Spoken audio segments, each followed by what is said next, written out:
in the shadow of the Carpathian Mountains, where ancient legends still whisper through the valleys, there stands a fortress that time itself seems to have abandoned.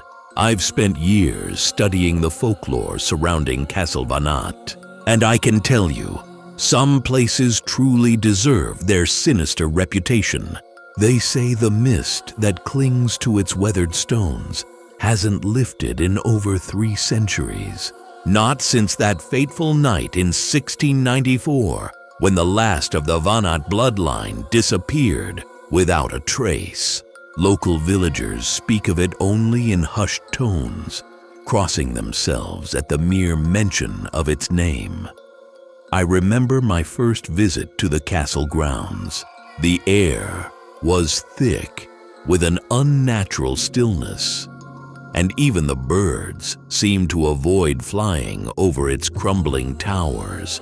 As I approached the iron gates, their rusted hinges groaning in protest, I couldn't shake the feeling that something was watching me from the shadows. The castle's architecture is a testament to medieval craftsmanship, but there's something wrong about it. The angles of the walls seem to defy geometry, and the windows, they're positioned in such a way that no matter where you stand, at least one seems to be staring directly at you. The locals have passed down stories through generations about the strange lights that dance in the highest tower during stormy nights, and the haunting melodies that drift through the valley when the moon is full. But it's the howls that truly chill the blood. Not quite wolf, not quite human, echoing across the darkness like tortured souls crying out for release. What's most unsettling is what we found in the castle as archives, documents speaking of experiments conducted by Count Alexandru Vanat, mixing ancient Dacian blood rituals with something far darker. The last entry in his journal, dated the night of his disappearance, mentions a breakthrough that would transcend the boundaries between life and death itself.